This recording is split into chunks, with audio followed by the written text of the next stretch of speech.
Hey folks, Daniel here with another how-to on the... What? No how-to? Airplanes? Oh yes, airplanes!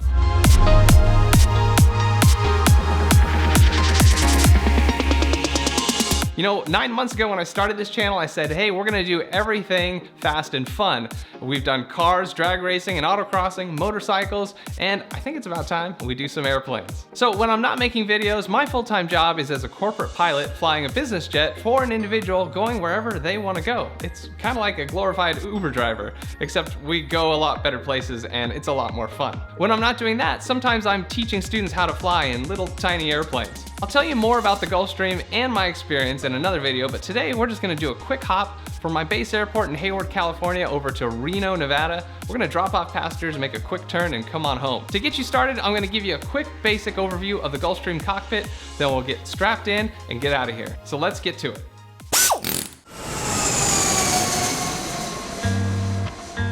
Hey there, it's Daniel. We're getting ready for a flight to go to Reno. It's going to be what's called a quick turn, as in we'll land, drop passengers, turn around, and head home. We'll take a little fuel while we're up there.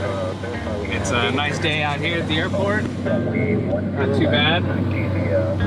And at Reno, it's a little bit of snow, just a little bit, so it shouldn't be too bad. Here's our cockpit.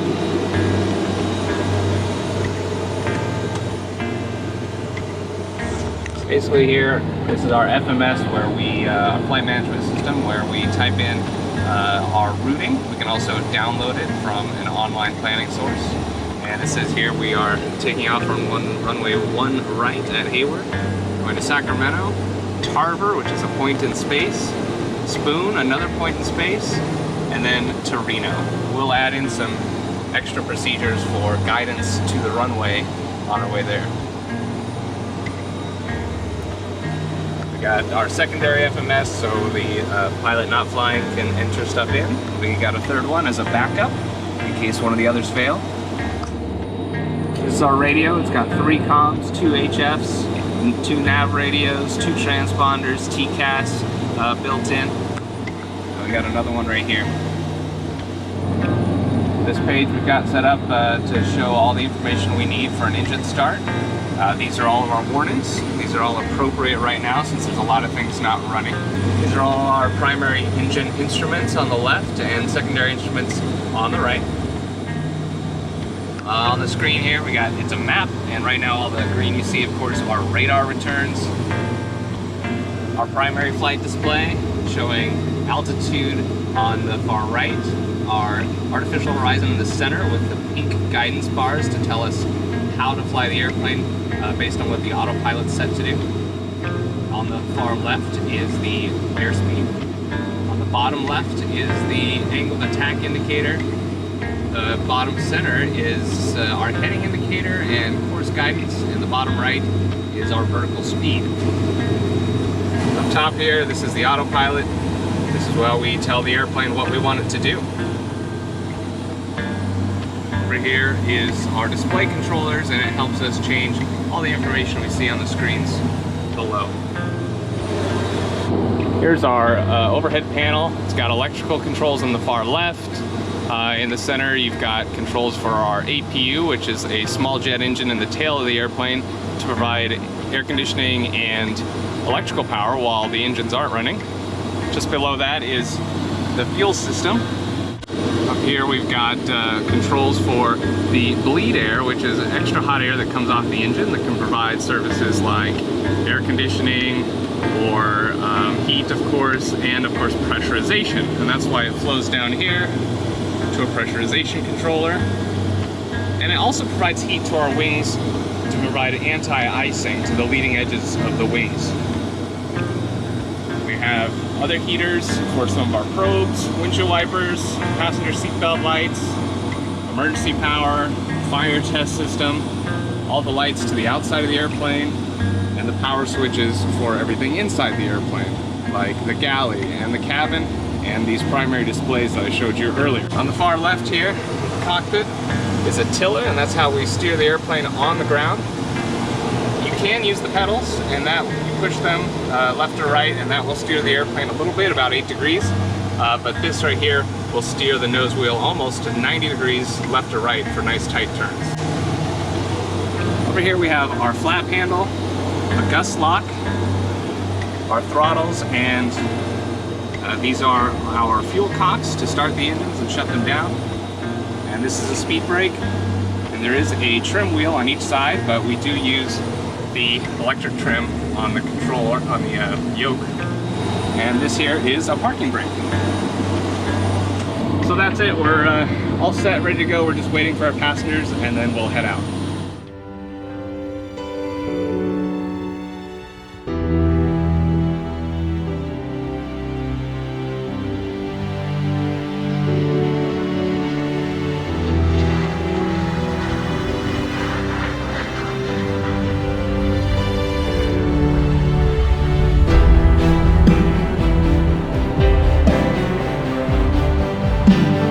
This is our nav display. It's basically a moving map. You can see the map, and our course line is the magenta line that leads us all the way to Reno. The airplane is shown, and we are just south of Sacramento and just north of Stockton and Modesto. We have XM weather on this airplane, so the green and yellow is the precipitation in the area. The green is light precipitation, and the yellow is moderate precipitation. As we get closer, we can see these storms ahead. The closest cell has light precipitation, and then the farther one has an area of moderate precipitation. We're gonna have to decide how we're gonna handle this weather. We're only at about 21,000 feet, so we really could climb if we wanted to, but we are gonna have to come right back down because we're landing soon. As we get closer, we take a look and see what we can do. We start turning to the right to maybe avoid the cells altogether. But we're thinking we can maybe shoot the gap between them. Now generally, it's not recommended to get closer than 20 miles from any storm cell.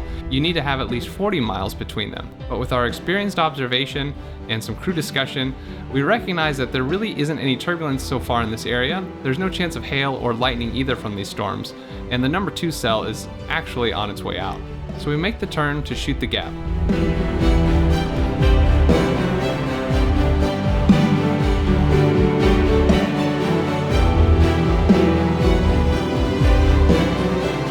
As we pass through the gap, we realize there really isn't any turbulence at all. It was a pretty smooth ride. So now we just go direct Reno and begin our descent.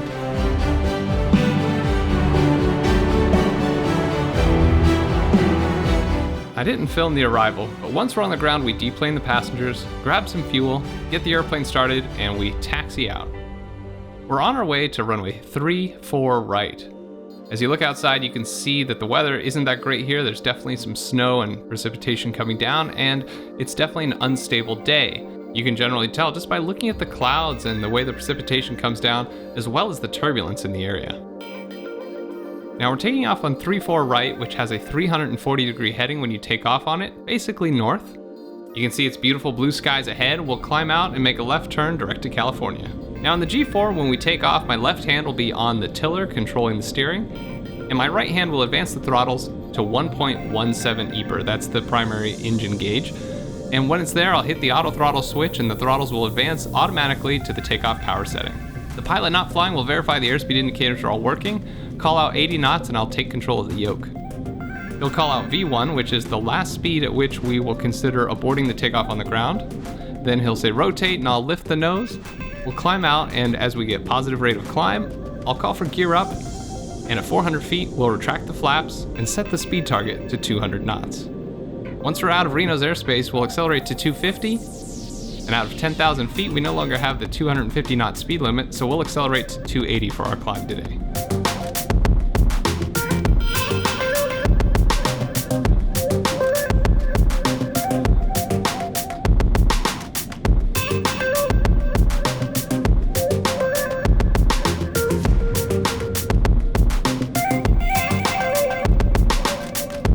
Here on our primary display, you can see we're climbing at 285 knots right now, about to level off at 18,000 feet. That's flight level 180.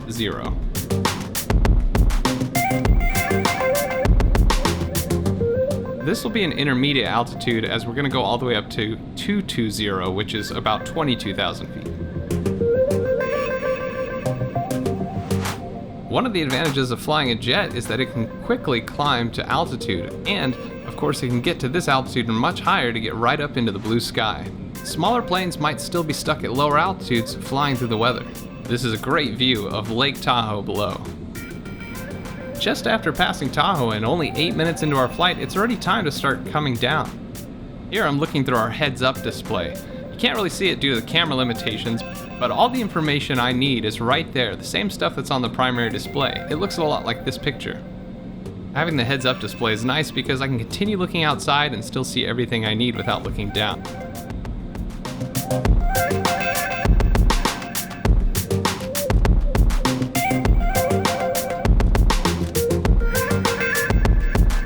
As we get away from the Sierra Mountains and into the California Central Valley, the weather mostly clears. There is still some light precipitation around the San Francisco Bay Area.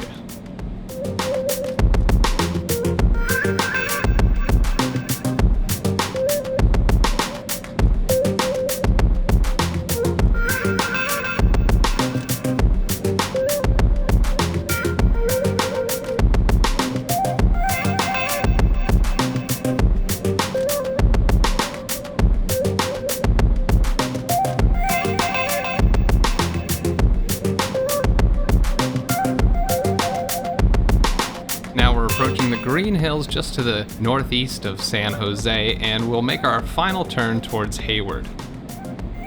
We're going to join the localizer. That's a course guidance system that'll bring us straight to the runway. However, this one is just a little offset in angle, but once we have the runway in sight and we're close enough, we'll go ahead and straighten out and land the airplane.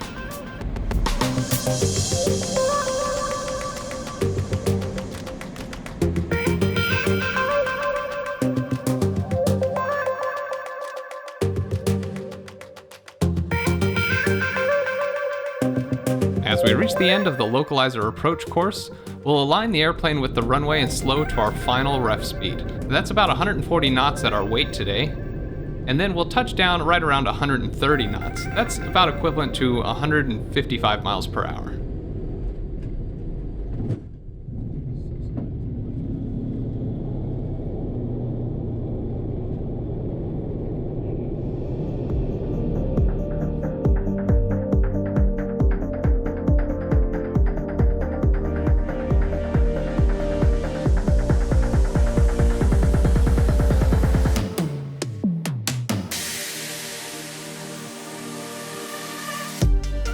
Well, that's it for my first aviation video. I hope you enjoyed this little glimpse into my job life. Now, if you have any suggestions for my future aviation content, please comment down below. Also, feel free to ask any questions about what I do down below, but I'm sorry, I can't tell you who I work for. Also, tell all your aviation and car-loving friends about my channel, because the more people that watch, the more content I can bring you. So don't forget to like, subscribe, and hit that bell for notifications. We'll see you next time on the Jet Fuel Only channel. Park and brake pressure. You set pressure's up. Cowling engines. Off. Emergency power. Off. Left and right electric masters. HP tucks. Off. Cabin signs. Off. Fuel pumps. 3 off. Nose wheel steering. Shocked. Nose steering's off. Transponder is standby beacon. Off.